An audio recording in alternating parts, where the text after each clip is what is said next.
ఈరోజు ఉక్రెయిన్ అధ్యక్షుడు Vladimir జెలెన్స్కీకి Trump మీద నమ్మకం పోయింది, నరేంద్ర మోదీ మీద నమ్మకం పెరిగింది. కారణం ఏంటి? కారణం ఏంటంటే భారత రష్యా స్నేహ సంబంధమైనటువంటి దేశాలని కాదు. నరేంద్ర మోదీ, పుతిన్ కూడా వ్యక్తిగతంగా బలమైనటువంటి వ్యక్తులు. అలాగే వీళ్ళు వ్యక్తిగతంగా కూడా బలమైనటువంటి స్నేహితులు. నరేంద్ర మోదీ గారి స్నేహం ఎలా ఉంటుందో మనం ఈ 10 సంవత్సరాల్లో చూస్తే అర్థమవుతుంది. రెండు దేశాల మధ్య స్నేహం వేరు. ఇప్పుడు మన్మోహన్ సింగ్ గారి కాలంలో కావచ్చు, లేకపోతే అంతకుముందు ప్రధానులు కావచ్చు, దేశం పరంగా స్నేహితులుగా ఉండేవారు. కానీ నరేంద్ర మోదీ గారు ఎలా ఉంటుంది ఇప్పుడు మీరు చూడండి. పుతిన్ గారితో వ్యక్తిగతంగా స్నేహంగా ఉంటారు. రెండు దేశాల మధ్య స్నేహాన్ని, వ్యక్తిగత స్నేహానికి కూడా ఆయన చాలా బాగా దౌత్యంతో ముడిపెడతారు. భారత్ అంటే నేను, నేనంటే భారత్ అన్న విధంగా. అలాగే మీరు ఇప్పుడు చూసుకున్నట్లయితే యుఏఈ అధ్యక్షుడితో కూడా అదే విధంగా ఆయన కౌగులించుకొని వెనక్కి బీప్ తడతారు. అది మనం గమనించాలి. ఆ విధంగా బీపి తట్టడం వల్ల ఏమవుద్దంటే దేశం పరంగా తర్వాత సంగతి, మనం వ్యక్తులుగా, మనుషులుగా మనం ఒక్కటి. మనకి ఏది కూడా అడ్డు కాదు. మతాలు, కులాలు, ప్రాంతాలు, దేశాలు అడ్డు కాదు. మనందరం ఒక్కటే. మనస్ఫూర్తిగా హత్తుకోవడం అది. వీళ్ళు మామూలుగా వీళ్ళు ఇంగ్లీష్ వాడిలాగా ఇలాగా అది కాదు. మనస్ఫూర్తిగా హత్తుకొని ఇలాగ వెన్ను తడతారు ఆయన. అది ఒక్కొక్క అధ్యక్షుడికి ఒక్కొక్క విధంగా వెన్ను తడతారు. ఆయనకంటే చిన్న వాళ్ళకైతే ఇలాగ బీపీ చరుస్తారు. ఆయనకంటే పెద్దవారు లేదా పెద్దవారు అని భావించినటువంటి వారికి మనస్ఫూర్తిగా కౌగిలిస్తారు.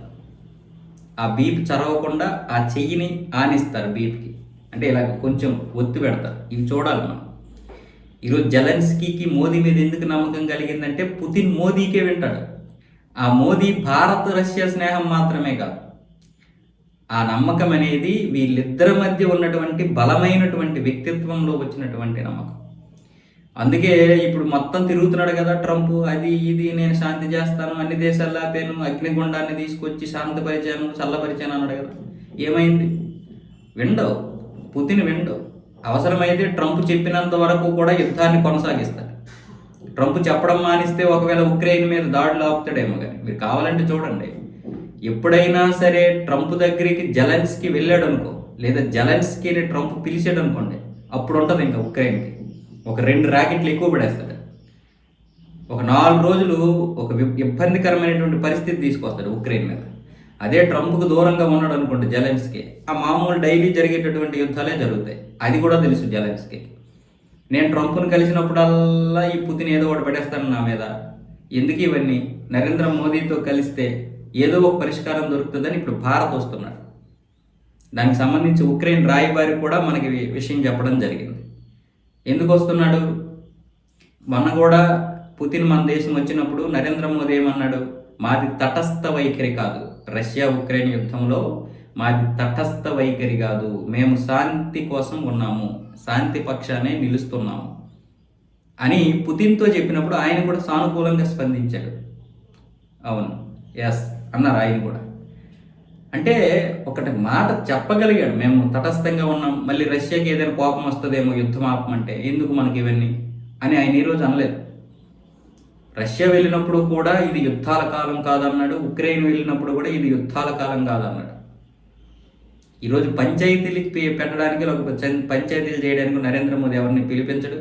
ఈయన వెళ్ళి పంచాయతీలు చేయడు. పంచాయతీలు చేసే పరిస్థితి మనకు లేదు, అవసరము మనకు లేదు. కానీ జెలెన్స్కీ లాంటి వ్యక్తి ఈరోజు వస్తున్నాడంటే పంచాయతీ చేస్తాం. ఎందుకు? పుతిన్తో మాట్లాడే హక్కు, పుతిన్తో మాట్లాడే కెపాసిటీ, పుతిన్తో మాట్లాడేటటువంటి విధానం మోదీకి ఉంది కాబట్టి. సో అదే ఈరోజు జెలెన్స్కీ గ్రహించాడు. అర్థమైంది జెలెన్స్కీ. అంటే పూర్తిగా మనల్ని యుద్ధం ఆపేస్తాడేమో, ఇది ఒక పరిష్కారం చూపిస్తాడేమో అన్న నమ్మకం ఉంటే ఉండొచ్చు, లేకపోతే లేకపోవచ్చు. కానీ ఖచ్చితంగా ట్రంప్ కంటే కూడా ఒక మెరుగైనటువంటి పరిస్థితి తీసుకొస్తాడన్న నమ్మకం అయితే జెలెన్స్కీకి ఉంటుంది. అంతకుముందు కూడా ట్రంప్ ఏదో చేస్తాడని అన్ని దేశాల్లో కూడా తిట్టేశాడు జెలెన్స్కీ. అన్ని విషయాల్లో కూడా భారత్ను కూడా విమర్శించినటువంటి పరిస్థితులు ఉన్నాయి. కానీ ఇప్పుడు జెలెన్స్కీకి అంత ఇది లేదు. ఈరోజు నా ట్రంప్ మీద పూర్తి నమ్మకం పోయింది. పైగా జెలెన్స్కీ దగ్గర నాయకత్వ లక్షణాలు లేవు. దేశాన్ని అటో ఇటో తీసుకెళ్ళడానికి లేదు. ఇప్పుడు యూరప్ దేశాలు ఏం చెప్తే అది చేయాలి. కానీ ఇప్పుడు యూరప్ దేశాలు ట్రంపే విడిపోయాయి. ట్రంప్ మాట వింటాడా, యూరప్ దేశ మాటలు వింటాడా? ఎవరి మాట వింటే ఎవరికి కోపం వస్తుందో. కాబట్టి వీళ్ళందరూ వాళ్ళు వేస్ట్. ఒక నాటో కూటమే బలహీనపడిపోతే ఇంకా ఎవడు రక్షిస్తాడు ఉక్రెయిన్ని? అందుకని ఇప్పుడు నరేంద్ర మోదీ అటు నాటో కూటమిని కూడా దగ్గరికి తీసుకొచ్చి ఇప్పుడు యూరప్తో ఏదైతే ఉందో వాణిజ్యం చేసుకుంటున్నాడుగా, మదర్ ఆఫ్ ట్రేడ్ డీల్స్. అలాంటి నరేంద్ర మోదీని ఈరోజు మనం ఎందుకు దూరం చేసుకోవాలి? దగ్గర చేసుకుంటే నష్టం లేదు. నరేంద్ర మోదీతో మనం ఈరోజు దూరం జరగడం వల్ల నష్టమే తప్ప లాభం లేదు. అందుకనే ఇప్పుడు జెలెన్స్కీ ఈ నిర్ణయం తీసుకున్నాడు. ఇక్కడ ఉన్న వాళ్ళు చెప్పరా, ఈరోజు దౌత్యం మనకు కనిపించలేదా?